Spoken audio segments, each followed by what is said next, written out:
caras bonitas, não são caras feias. São caras de brasileiros que têm mais motivos para parecerem tristes do que alegres.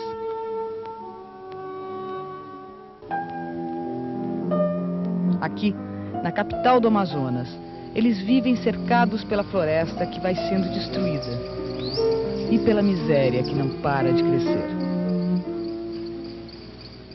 Mas nesse vai e vem pelas ruas centrais de Manaus, caminham outras pessoas que não têm razões para se queixar.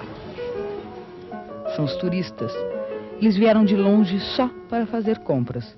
Funciona aqui a Zona Franca de Livre Comércio. Sem pagar imposto, as mercadorias estrangeiras podem ser adquiridas nas lojas quase pelo mesmo preço que são vendidas em seus países de origem. Marcas famosas no mundo inteiro aumentam o contraste com a pobreza da maioria da população local que não está fazendo turismo. Assim como no comércio, as indústrias também não pagam imposto. Não gerando recursos para os cofres do município, a contribuição que elas prestam à comunidade é mínima ou nenhuma. O pretexto para que se instalassem na cidade era de que iriam provocar uma grande oferta de empregos. Mas produzindo artigos de luxo que utilizam mais tecnologia do que mão de obra, isso não aconteceu. Atraídas por uma falsa expectativa de trabalho, essas pessoas vêm para a capital amazonense e vão se amontoando nos cortiços, em permanente e íntima convivência com o lixo, o mangue e a fome.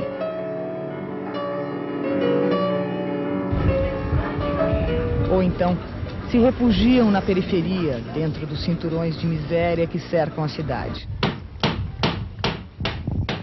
Aí surgem os barracos, muitas vezes construídos só com papelão. Apesar dessas condições extremamente precárias em que vive a maior parte dos moradores de Manaus, o consumo de energia subiu muito e acabou superando a capacidade dos geradores que abasteciam a capital.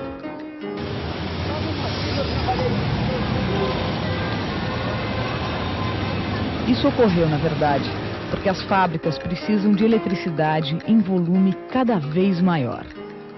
Sempre atento em beneficiar as grandes empresas, especialmente as multinacionais, o governo se apressou em providenciar uma nova fonte de energia para as indústrias. E assim surgiu Balbina.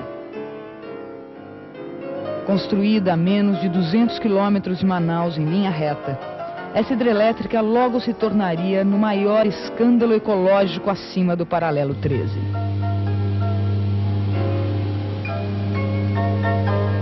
Este é o Atumã, o rio das águas escuras que vai abastecer a hidrelétrica de Balbina. Ele desce devagar pela margem esquerda do Amazonas, onde desemboca. Na imensa malha fluvial da região, parecia destinado a continuar meio desconhecido e intocado. Uma pequena veia de sangue negro atravessando o coração da Amazônia. Essa tonalidade rara dava a ele uma característica especial. Em comparação com muitos rios vizinhos, tinha uma quantidade menor de peixes, mas, em compensação, apresentava uma variedade difícil de igualar.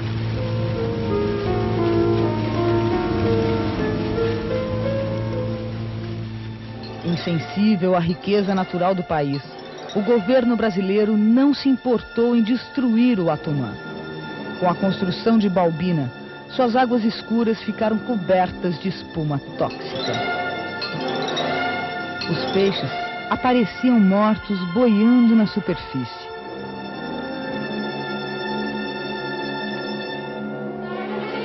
O rio havia sido atacado para morrer e não resistiu, deixando um rastro de desolação e revolta. Foi para mim uma tristeza do jeito que está agora a água.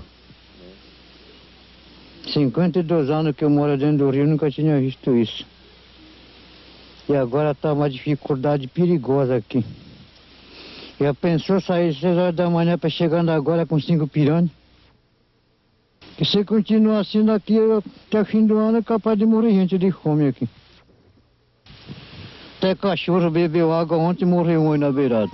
Eu acho que é da água, né, chefe? Pode ser da água.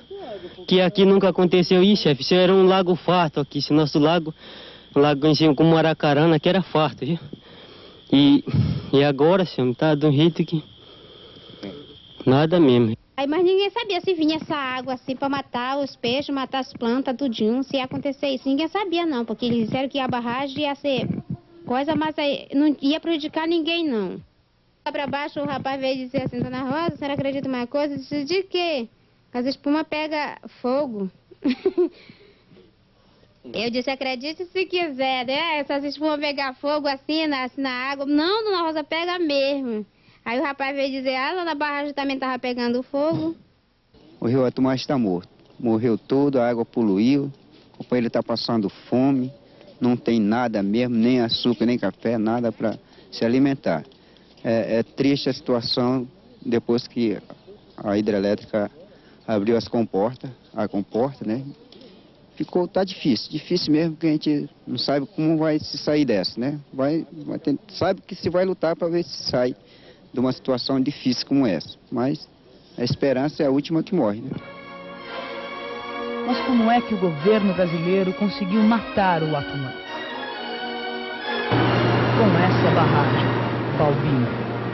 Usando cimento e ferro, a Eletronorte, empresa estatal de energia, ergueu essa parede e interrompeu o curso normal do rio. Surgiu, então, um imenso lago de 2.240 quilômetros quadrados. Isso equivale a 7 vezes a Baía da Guanabara, no Rio de Janeiro. De cima, o lago nem parece tão grande, mas a água está por toda parte, escondida debaixo da copa das árvores.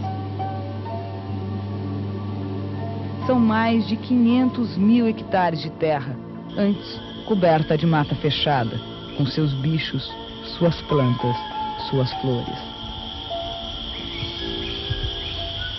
No dia 1º de outubro de 1987, fechava-se a última das 8 adufas da hidrelétrica de Balbina e, dessa forma, após 10 anos de obra, iniciava-se a formação do mais polêmico lago artificial que o homem já construiu no Brasil e provavelmente no próprio planeta. A decomposição dessa floresta, o apodrecimento dessa floresta e também de milhões de animais silvestres que ali viviam dentro da água, fez com que essa água, com diversas substâncias tóxicas oriundas da decomposição da floresta e dos cadáveres dos animais, com um pH muito crítico, especialmente com muito ácido sulfídrico e sem oxigênio, matou os animais aquáticos, especialmente os peixes, pelo menos nos 200 quilômetros abaixo da barragem. E, após isso, eles desapareceram da área do rio Atumã, indo para outros rios ou igarapés da área. Balbina, ela representa uma inversão na própria filosofia do que deve ser um aproveitamento hidrelétrico. O aproveitamento hidrelétrico, ele é um aproveitamento de desníveis de rio, que se dá normalmente em regiões com vales encaixados, com declividades mais altas. Balbina é uma hidrelétrica de planície, uma hidrelétrica que você barra um rio numa região de topografia muito plana, alaga uma área gigantesca e com isso, consequentemente, uma série de problemas ambientais se originam e, em troca, obtém uma quantidade de energia muito pequena. O próprio setor elétrico brasileiro admite que uma usina competitiva, que em uma usina competitiva o custo do megawatt-hora esteja em torno de 20 a 35 dólares.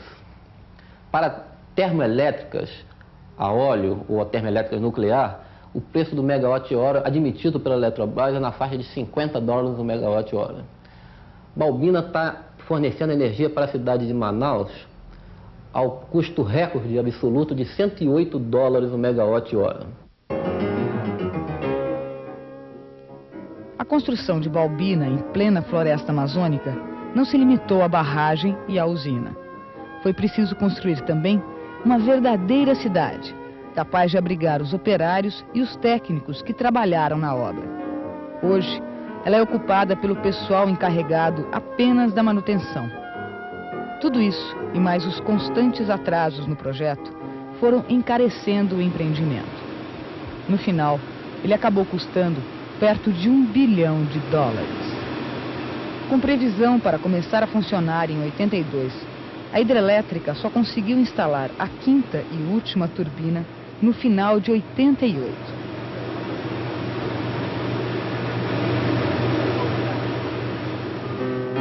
Uma vez concluída e em operação, a usina pode gerar, no máximo, 250 megawatts-hora. A média, no entanto, prevista para a geração de energia é bem menor, 120 megawatts-hora. Isso não representa sequer a metade da energia que Manaus vai precisar em 1995. Resultado, já estão pensando em construir outra hidrelétrica, a de Cachoeira Porteira, também em plena floresta amazônica.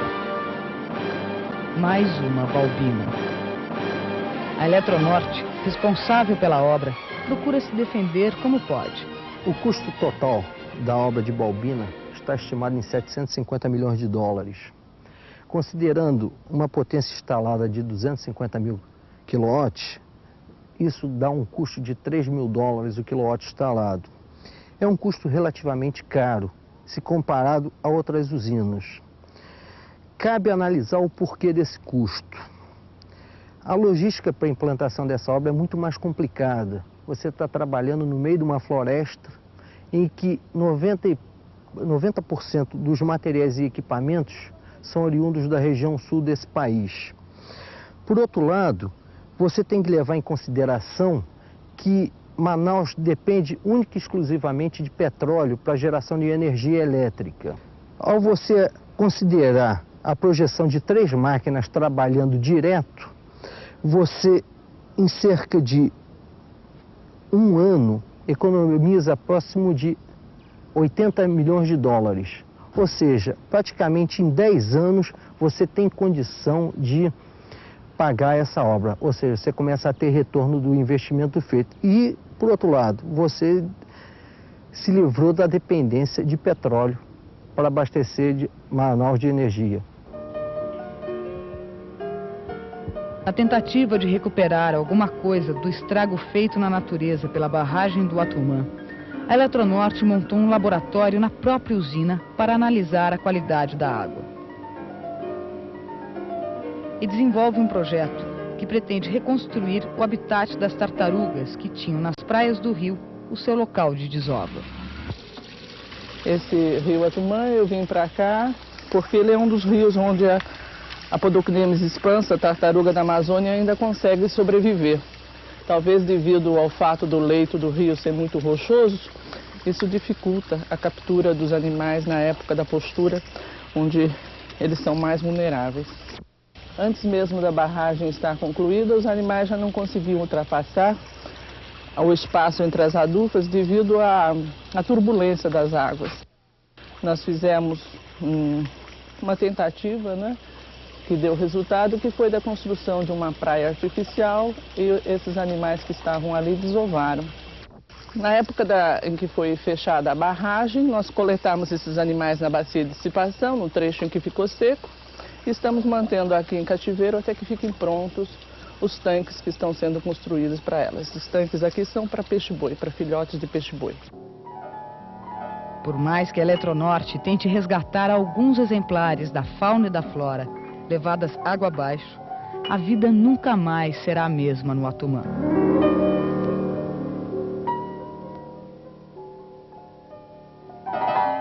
Além dos bichos e das plantas, também os índios passaram a sofrer séria ameaça de destruição. Instalados na cabeceira do rio, os Waimeris e Atuaris tiveram 2 de suas maiores aldeias inundadas. Seus habitantes foram transferidos para outras áreas da mesma região. Mas acontece que a mudança no ecossistema tem tanta influência sobre eles como sobre toda a natureza. Ainda assim, há quem defenda o projeto de Balbina em relação aos índios. Através de várias reuniões com os índios, sempre mostramos a eles o que poderia ocorrer quando a hidrelétrica de Balbina fosse fechada as suas comportas. Numa dessas reuniões, eles demonstrando preocupação que poderia acontecer, vir a acontecer com o reservatório nas terras deles, nos foi consultado sobre a possibilidade deles vir a impedir a construção da hidrelétrica. Nós conhecendo como funciona esse processo, cuja decisão é uma decisão que parte do governo como um todo, e que o empreendimento já estava na sua fase final, explicamos aos índios que eles não tinham condições de paralisar na época a obra. E eles, conhecendo toda essa situação, decidiram eles mesmos fazer a mudança. Foi desenvolvido um programa que é chamado Programa Oimiri-Atuari, com atividades na área de saúde, educação, meio ambiente, defesa do meio ambiente, e que se encontra em pleno funcionamento. E hoje, no Amazonas, é a única área indígena que se encontra demarcada, registrada em cartório e homologada. Os índios se encontram bem de saúde, a população que era em 86 374 índios, hoje são 460 índios Oimiri-Atuari. É uma comunidade que se pode dizer no Brasil que está bem. Eu gostaria muito que algum Oimiri-Atuari pudesse contestar as afirmações de que eles foram beneficiados pelos projetos governamentais, pelo programa que a Eletronorte montou para acomodar os interesses do setor hidrelétrico e do setor minerador que opera naquela região. Eu gostaria inclusive que o Maruaga, que foi caçado e morto na floresta amazônica, pudesse estar vivo para desmentir isso. Eu acredito que, depois de ter morrido mais de 60% da população Oimiri-Atuari, os seus sítios sagrados terem sido tomados e a sua aldeia tradicional ter sido transformada numa vila feita pela Eletronorte por um programa de contenção dos Oimiri-Atuari, ele não pode ser visto como uma coisa positiva. Ele deve ser visto como um exemplo muito perigoso, que, se for generalizado, significa segregação das comunidades indígenas em guetos e significa, sobretudo, o impedimento de um direito sagrado do homem, que é o direito de ir e vir, o direito do livre pensamento. Eu sou coordenador da União das Nações Indígenas, tenho um trabalho de mais de 10 anos com as nossas comunidades e ainda não tive o privilégio de me reunir com os Oimiri-Atuari dentro da sua aldeia, porque o território Oimiri-Atuari está interditado. Nós precisamos estar cientes de que a questão que envolve os Oimiri-Atuari não se resume à construção da hidrelétrica de Balbina. Ele vai além. Essa hidrelétrica faz parte de um complexo de serviço, de oferta do governo para que as empresas possam se estabelecer naquela região. Um complexo rodoviário, um complexo de oferta de energia e de oportunidades. Assim como também a concessão de grandes jazidas de minério, que deveriam ser patrimônio da nacionalidade, deveriam ser patrimônio do povo brasileiro e que é negociado com interesse privado. É muito importante lembrar que o povo Oimiri-Atuari é um povo nômade, é um povo que tem a sua economia tradicional baseada na caça, na coleta e na extração dos recursos naturais que a floresta dá para esse povo. Durante milhares de anos, eles viveram assim. O projeto que a Eletronorte estabeleceu na área, ele tornou os Oimiri-Atuari sedentários. Eles ficaram parados num lugar. Parados nesse lugar, eles são dependentes daquilo que vem para abastecer a comunidade. Então, esses aparentes benefícios sociais que resultam na assistência médica, na possível oferta de um programa de educação, né, no transporte, na infraestrutura que está sendo oferecida a eles, é só um suborno para um povo que foi livre, que foi autônomo, poder agora se comportar melhor diante desses presentes que as empresas podem oferecer a eles. Na verdade, isso não repõe de maneira nenhuma o direito à liberdade, o direito à autodeterminação que essa comunidade precisa ter, o direito de andar no seu território. Afirmar que o território Oimiri é um dos territórios mais adequadamente demarcados é desconhecer que o povo Oimiri é refém de uma política arbitrária que tornou eles agora prisioneiros nos seus territórios. A Eletronorte criou bônus, né, para que cada um inclusive das crianças Vaimiri que ainda nascerão, já poderem nascer aposentadas, recebendo os benefícios dessa empresa. É como se eles estivessem congelando o futuro dessa comunidade. Assim como os índios, os moradores dessas barrancas sempre dependeram do rio para tudo.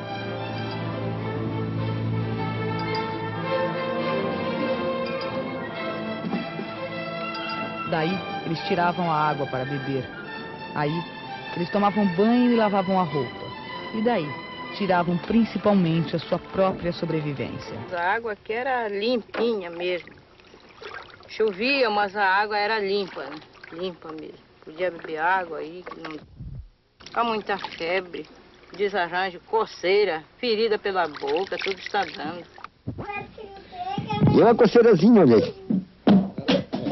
Mas atinge todo o corpo.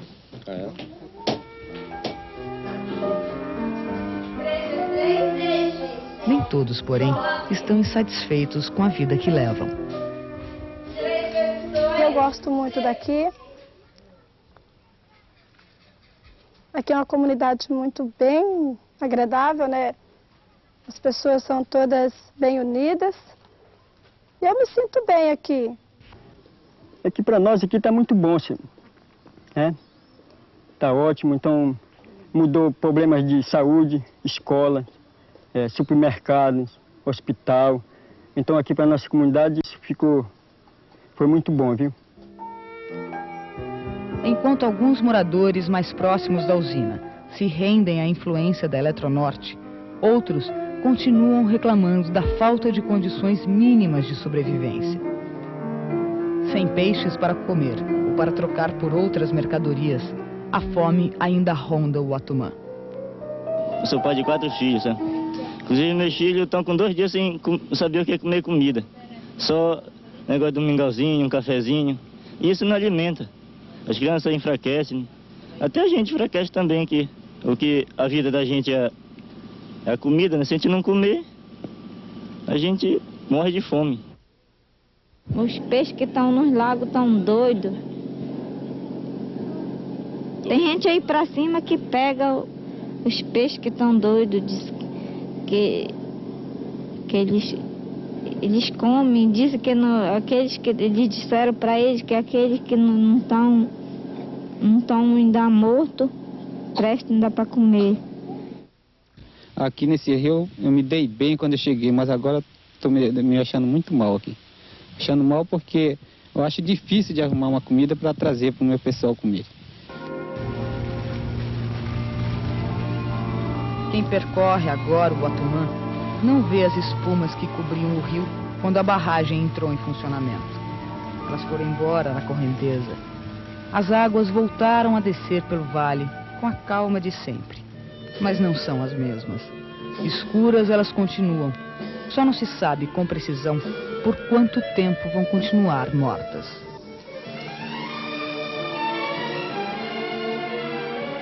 Destruíram o rio sem uma justificativa ao menos razoável.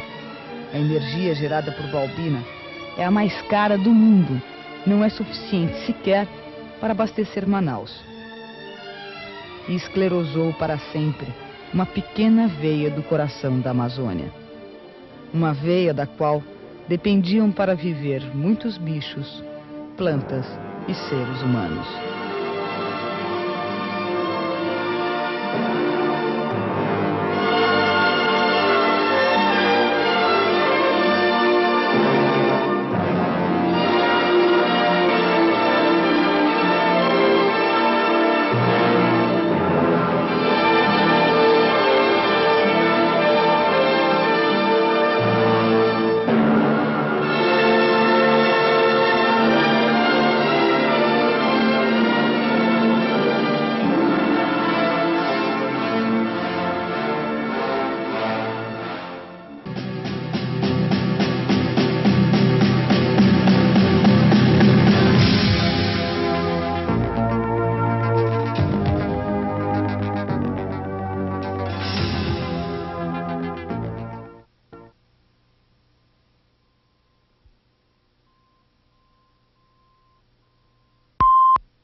Os índios já chamavam este lugar de Chapuri muito antes de surgir a cidade que ficou conhecida como cenário de vida e morte de Chico Mendes.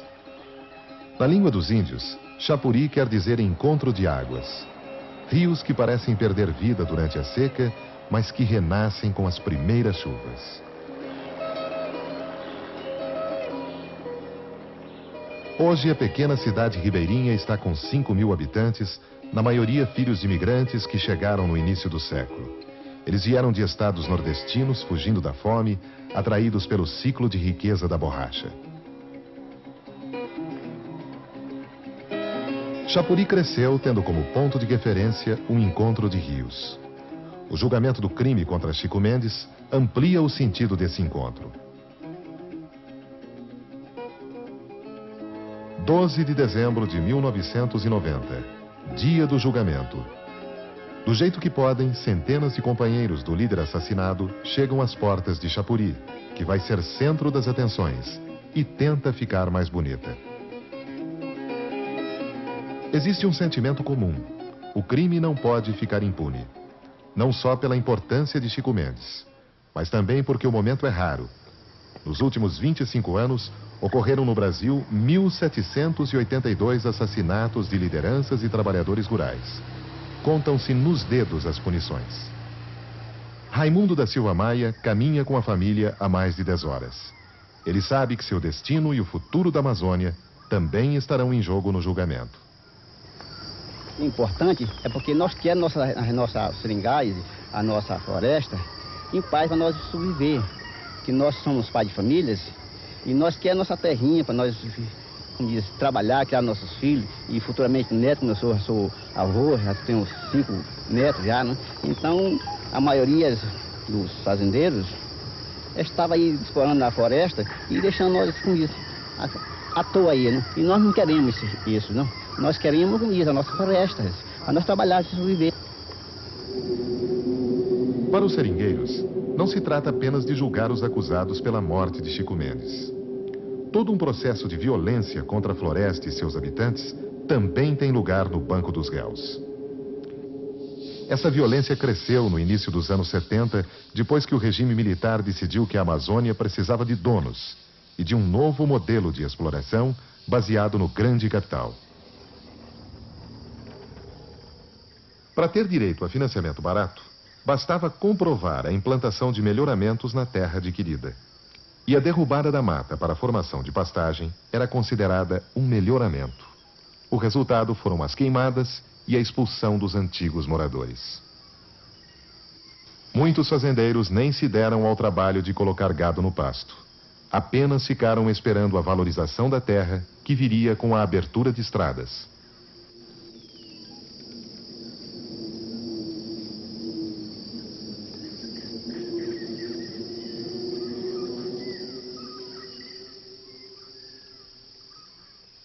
Hoje, as famílias expulsas de suas posses na floresta mal conseguem sobreviver nas periferias das cidades.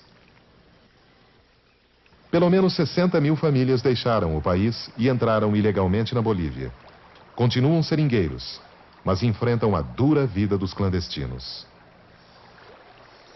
Nós éramos poceiros, viu? Aí chegaram e compraram as terras e nós fomos expulsos. Mas o que eles fizeram para botar vocês para fora? Expulsaram sem indenização nenhuma, sem coisa nenhuma, botaram nós para fora, senão a custa do pistoleiro. Então teve ameaça? Teve ameaça. E como é que foi a ameaça no dia, o senhor lembra? Ameaça? Ameaça é o seguinte, que se nós não saíssemos, eles matavam a gente ou derrubavam os barracos da gente com nossas crianças. Aí nós temos que cair fora do Brasil para a Bolívia. E como é que está essa vida lá na Bolívia, já que também o governo boliviano quer que vocês saiam de lá? Está precário. Como é que é? Lá está precário, sabe por quê? É porque lá a gente compra uma lata de óleo, isso aqui custa 100 cruzeiros, lá a gente compra por 200. Aí um quilo de borracha lá custa 60 cruzeiros. E a gente fica trabalhando somente pelo custo de vida, somente. De um modo ou de outro, todos os seringueiros que vão acompanhar o julgamento já sentiram na pele a ação de fazendeiros e especuladores. A destruição da floresta tira deles o único meio de sustento. Por isso, eles resistem a qualquer agressão contra o meio ambiente. Na entrada de Chapuri, a barreira policial tenta criar um clima de intimidação.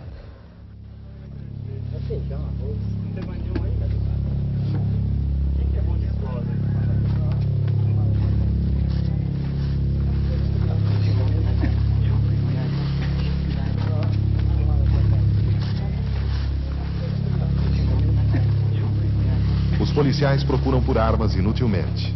Se quisessem encontrar alguma coisa escondida, teriam que revistar corações. Descobririam um mundo à parte, que costuma ficar isolado na mata.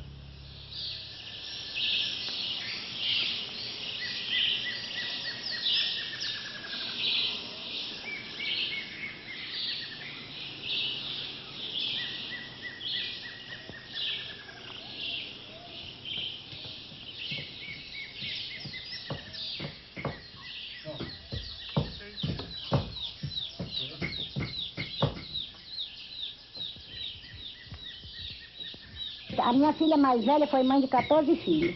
Tenho neto, tenho bisneto e tenho isso.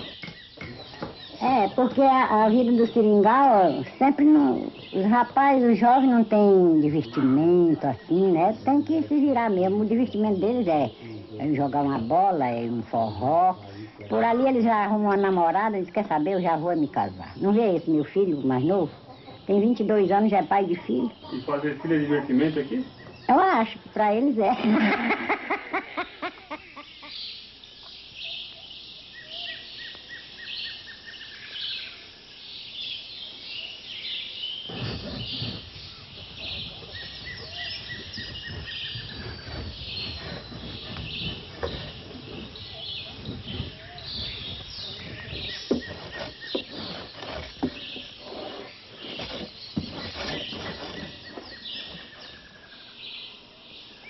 Se derrubar as matas, acabou a castanha, acabou a seringa, muitas madeiras de lei, muitos raminhos que dá remédio, dá tudo, vai destruído, né? Que é onde nós não destrói. Se nós derruba um roçadinho para 4 tarefas, ou 3. Mas aquilo a gente planta o arroz, planta o feijão, depois planta a mandioca e depois a gente já pega outra área de terra e aquilo ali vai formar de novo. Com 3, 4 anos ela já está quase boa de trabalhar dentro de novo, né? Os seringueiros vão se revezar na frente do Fórum de Justiça de Chapuri até o final do julgamento. Eles sabem que as leis deste outro lado do mundo não são tão implacáveis quanto as leis da floresta. Dentro da sala do júri, a certeza de que os olhos do mundo estão bem abertos, também fazendo vigília. Isso dá um pouco mais de tranquilidade para os jurados, pois vários deles receberam ameaças de morte caso condenassem os réus. É que a presença da justiça é muito recente por aqui. Até a morte de Chico Mendes, Chapuri não tinha sequer um promotor público, apesar da quantidade de assassinatos. Mas hoje o tribunal está completo. O juiz, Adair Longini, vai presidir o caso mais importante da vida dele. O perfil dos advogados demarca bem as forças que estarão em jogo. Pedindo a condenação, advogados com tradição na luta pelos direitos humanos. Defendendo os réus, João Lucena Leal, acusado de ser torturador de presos políticos. A expectativa é pela entrada dos réus.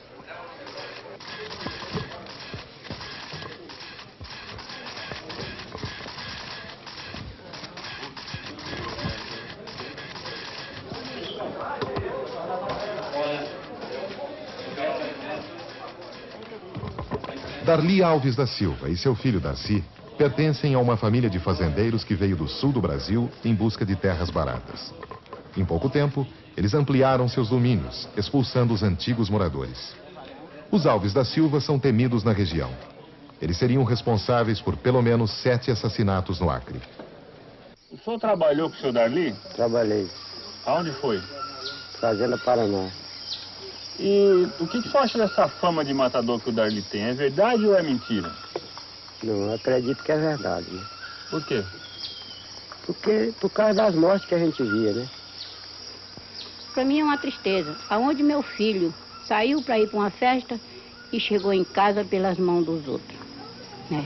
Chegou varado de bala com 3, 4 tiros, um nas costas, um no peito, um na boca, outro no umbigo. Já depois dele morto, eles deram mais 3 tiros nele. Então, Com este jurado desses homens, eu peço à justiça que tragam esses homens atrás das grades. Não só ele, como todos os mandantes dessas mortes, que não era só eles. Existem muitos mandantes por trás disto. Dos assassinatos atribuídos à família Alves da Silva, no Acre, apenas a morte de Chico Mendes foi investigada. A defesa está preparada para negar a autoria do crime, mas o início dos trabalhos reserva uma surpresa. Você confirma que foi você mesmo que praticou esse homicídio ou nega? Confirmo. Confirma. Com esta confissão, o filho do fazendeiro pretendia assumir sozinho a culpa e caracterizar o crime como um ato isolado e emocional. Mas o vídeo da reconstituição do assassinato, exibido para os jurados, trouxe novos elementos. O vídeo documenta o trabalho de campo de cientistas da Universidade de Campinas, um dos principais centros de pesquisa do Brasil. Foi nesta mata, atrás da casa de Chico Mendes, que Darcy, que aparece de bigode, ficou escondido estudando seus hábitos.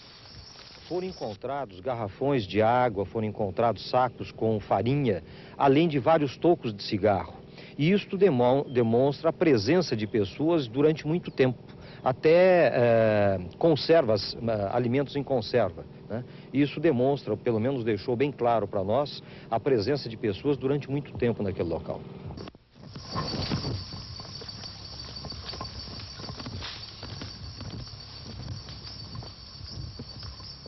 Os peritos da Unicamp concluíram que o crime foi premeditado. Darcy tinha tudo sob controle.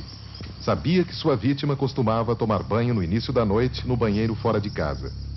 Suspeita-se inclusive da conivência dos policiais responsáveis pela segurança de Chico Mendes. Definido o melhor ângulo para o tiro, Darcy teve apenas que esperar pela ocasião.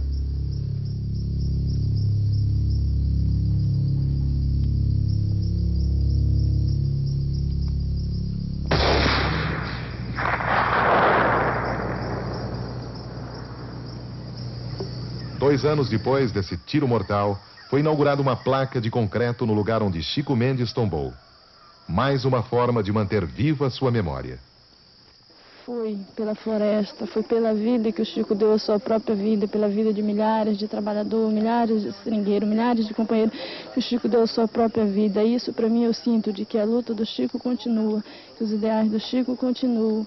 Eu acho que o mais importante, nesse momento, eu tenho certeza que o Chico está muito feliz em saber que estamos aqui porque a luta dele continua. Uma das formas de luta usadas pelo movimento que Chico Mendes liderou é o empate.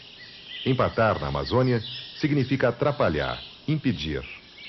O último empate de Chico Mendes aconteceu aqui, no Seringal Cachoeira, que o fazendeiro Darly Alves da Silva queria desmatar. Para vocês, nesse momento, agora, lembrar de tudo isso e saber da ausência do Chico Mendes, mas com a mata, aí, o que significa tudo isso? Rapaz, de primeiro assim, você...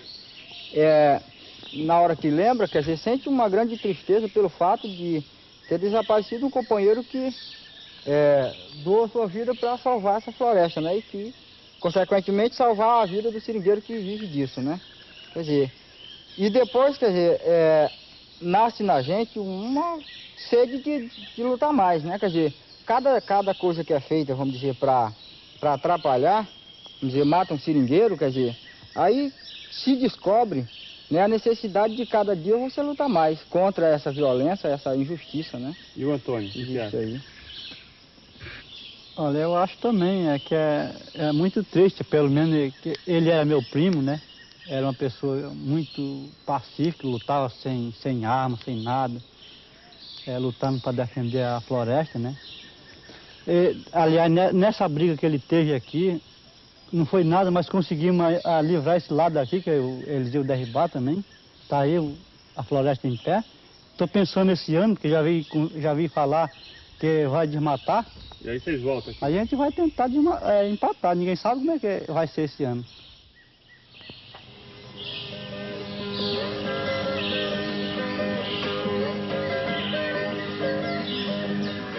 Os rios são a única via de acesso ao mundo da floresta, onde sempre bateu mais forte o coração de Chico Mendes.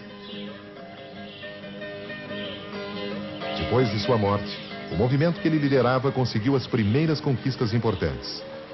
Foram criadas 7 reservas extrativistas no Acre e existem projetos para outras 7 em estados vizinhos, totalizando 250 mil quilômetros quadrados. Já é possível cruzar com barcos das cooperativas dos seringueiros transportando produtos como a borracha ou a castanha. Antes, por falta de transporte, esses produtos eram simplesmente trocados por mercadorias de consumo. Os intermediários pagavam pouco pelo produto e vendiam caro a mercadoria. Agora, a produção tirada da floresta já começa a chegar direto nas cooperativas, que se encarregam da comercialização.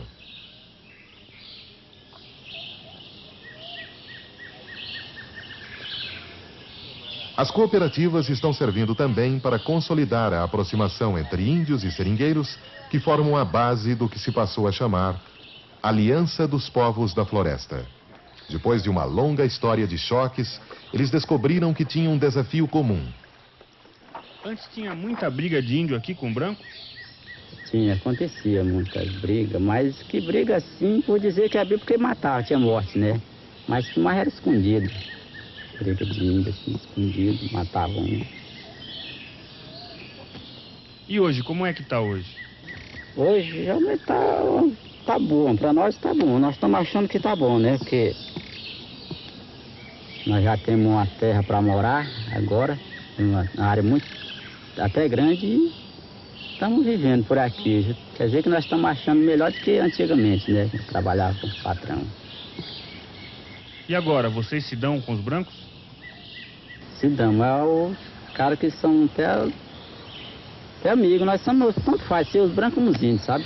Agora que nós somos índios, porque todo mundo conhece o índio, né? Aí nós temos nossa terra, mas que tanto faz, ser os índios com os brancos, nós somos tudo amigos.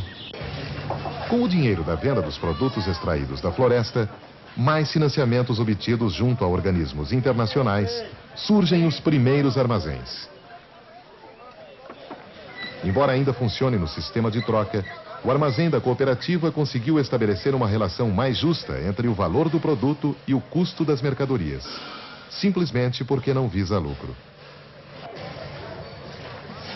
A usina de beneficiamento de castanha, que leva o nome de Chico Mendes, é outra conquista da Organização dos Trabalhadores Rurais do Acre.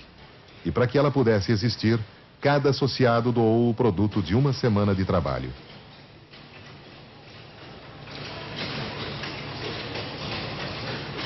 Com planos de ampliação, a usina emprega hoje 90 pessoas. Ela está permitindo que os trabalhadores detenham o controle sobre o produto desde a coleta na floresta até a exportação.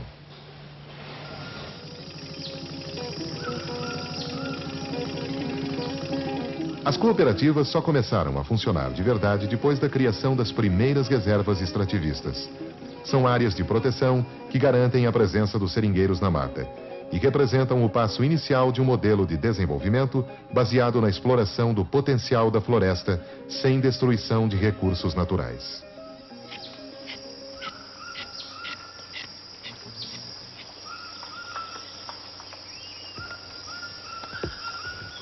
Melhorou porque a gente faz o... E primeiro a gente não fazia o que queria, né? Era dominado por patrões. Hoje em dia, cada qual toca por sua conta. Qual que é a diferença? A diferença é que no tempo do patrão, a gente só tinha de vender ali na mão dele.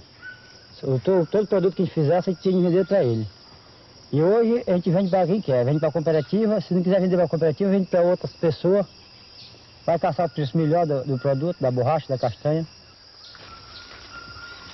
Embora seja uma atividade em decadência, a extração da borracha ilustra bem como os seringueiros aprenderam a lidar com a floresta.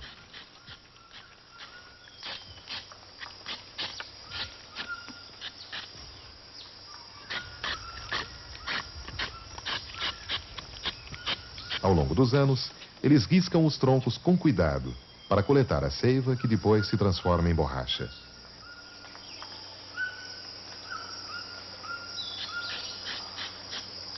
E é exatamente esse cuidado que garante vida longa para as árvores, a secular fonte de sustento dos seringueiros. A floresta amazônica representa também um inesgotável banco genético. Possui frutas tropicais, plantas medicinais, e milhares de espécies ainda não estudadas. A exploração racional desses recursos, mantendo a mata em pé, é um desafio e uma perspectiva de futuro para uma economia que hoje é meramente extrativista e depende muito, por exemplo, da coleta dos cocos que caem das castanheiras. Os povos da floresta podem desempenhar um papel decisivo no futuro da Amazônia. Muitos de seus representantes já perceberam isso e tratam de reforçar a organização de sindicatos e cooperativas. É uma discussão nova, cada vez mais presente nas conversas que acontecem depois do trabalho solitário na mata. Isso ainda no Rio que eu moro, né? O avanço do movimento nas regiões mais distantes depende de uma rede de contatos que se espalha pelos braços dos rios. Um trabalho anônimo, como o deste seringueiro que, mais uma vez, vai tentar quebrar os preconceitos de seu vizinho.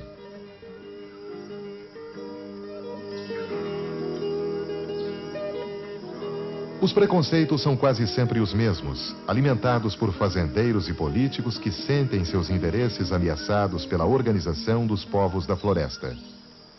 Usando os meios de comunicação, eles associam as cooperativas ao comunismo e distorcem o apoio de entidades internacionais. Porque muita gente diz, o comunismo é chegar, eu chego na casa, o senhor chegou na minha casa, eu tenho uma filha moça, eu tenho minha mulher, o senhor pega mais o pessoal aqui, carrega e vai embora. Nós pensamos que o comunismo é esse. De fato que no tempo, se nós for conversar muito, no tempo de Lampião era assim mesmo. Aí eu escutei mesmo, não é? Eu escutei. O menino, esse lá de baixo de Brasília, o Paulo Torres e o Zé Nery, avisando nesse negócio dos estrangeiros tomar a nossa floresta. Isso é um tonte, parece que foi um tonte. Aí eles conversando aí naquele programa deles, eles disseram, olha, breve está chegando os estrangeiros para tomar a floresta. Aí ele disse, a coisa vai ficar até preta. Na Amazônia, existe uma lenda indígena que explica a origem da chuva.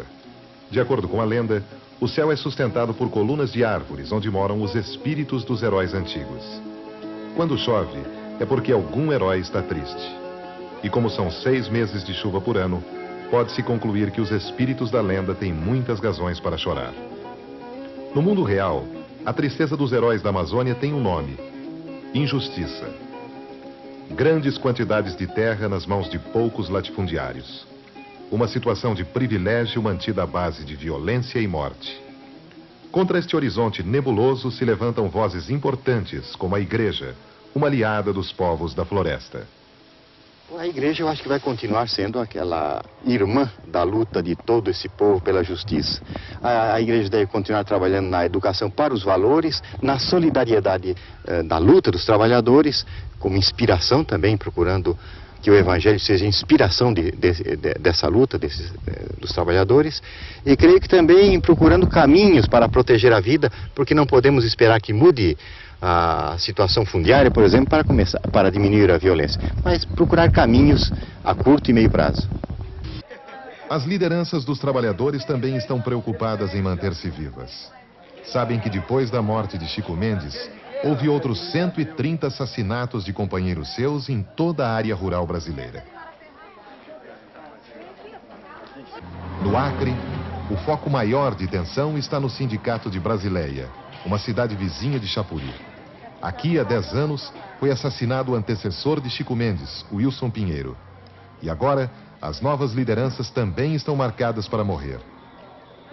Recebem ameaças constantes, às vezes em bilhetes como este, deixados por pistoleiros que anunciam morte breve. Por isso, os sindicalistas começam a discutir sua autodefesa. Nós vivemos uma insegurança muito grande. É por isso que o Sindicato dos Trabalhadores Rurais Brasileira aprovou no seu estatuto, uma Secretaria de Proteção Sindical, em que essa secretaria vai se preocupar em discutir a segurança dos companheiros que estão ameaçados. O que a CUT pensa disso? Olha, eu não tenho dúvida que se a impunidade continuar, a violência deve aumentar. Por isso a nossa expectativa é de que neste julgamento se faça justiça, até para que sirva de exemplo para que isso não volte a acontecer. Se não ocorrer isso, ainda resta a responsabilidade do Estado, ainda resta a responsabilidade da polícia em um desarmamento geral. Agora, um desarmamento não apenas de trabalhadores, um desarmamento onde exatamente se encontram os arsenais, o desarmamento das fazendas. Se isso não ocorrer, eu não sou daqueles que defendo que os trabalhadores fiquem com estilingue para se defender de metralhadora, porque isso seria estar disposto a morrer, e eu acho que o trabalhador não deve estar disposto a morrer. Osmarino Amâncio, um dos mais conhecidos líderes dos seringueiros, também está ameaçado de morte. Para evitar a repercussão negativa de um outro caso Chico Mendes, o governo brasileiro deu proteção policial a Osmarino. Não chega a ser garantia de vida, porque Chico Mendes também tinha o mesmo tipo de proteção.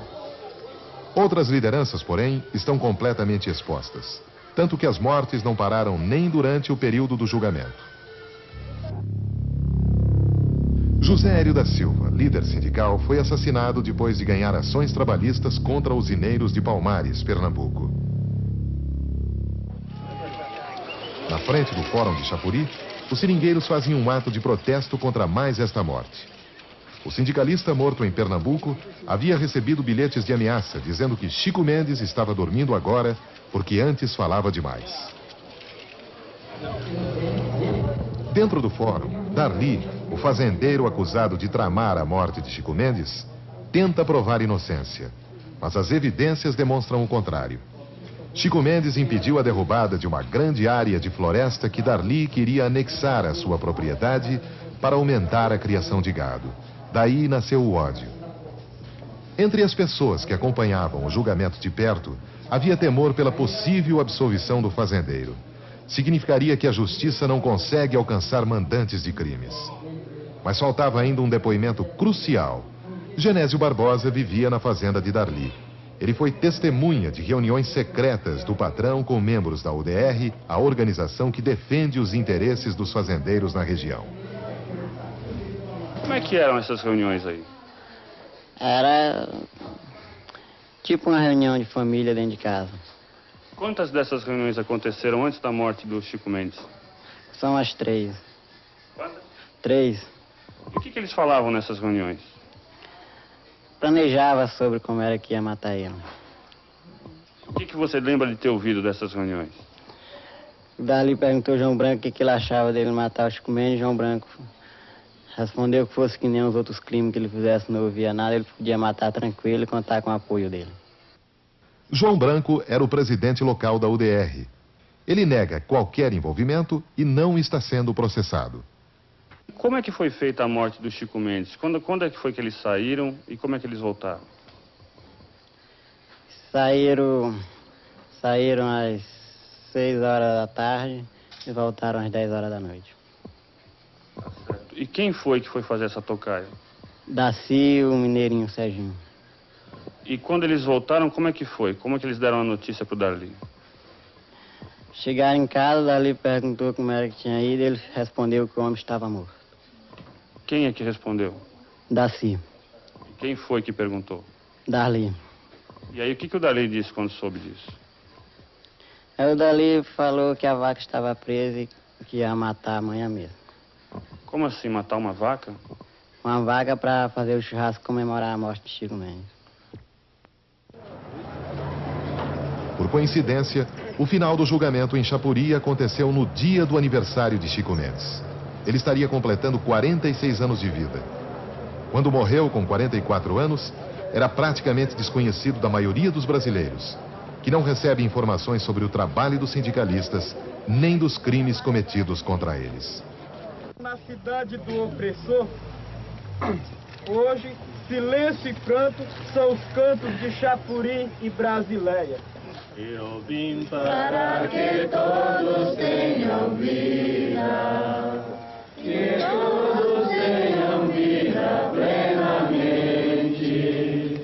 Eu vim para que todos tenham vida, que todos tenham vida plenamente.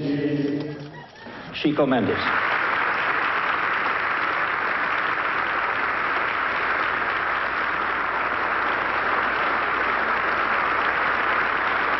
A importância da luta de Chico Mendes foi reconhecida primeiro por entidades internacionais. A morte dele só não passou desapercebida como centenas de outras por causa da mobilização de seus companheiros e da repercussão do assassinato no exterior. As principais imagens de Chico Mendes vivo também foram feitas por realizadores estrangeiros, como este trecho do vídeo da norte-americana Miranda Smith, gravado poucos dias antes do crime.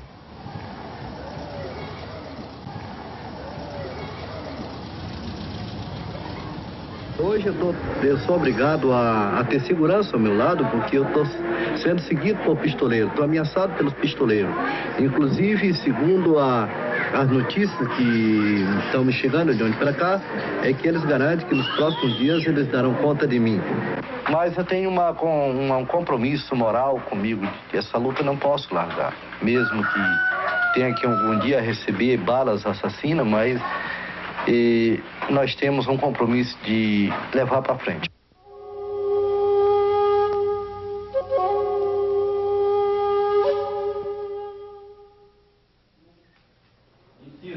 A sentença vai ser lida. E não se trata apenas do ato final de um ritual de justiça. É a derradeira chance de resgatar a memória de Chico Mendes também para os brasileiros. Para o acusado Garcia Alves Pereira, fixo a pena base em 19 anos e 6 meses de reclusão. Em virtude da atenuante reconhecida a seu favor, reduzo a pena em 6 meses para torná-la definitiva em 19 anos de reclusão. Para o acusado Darli Alves da Silva, fixo a pena definitiva em 19 anos de reclusão. Não favorece aos acusados acima nenhuma outra circunstância legal ou causa de aumento ou diminuição de pena.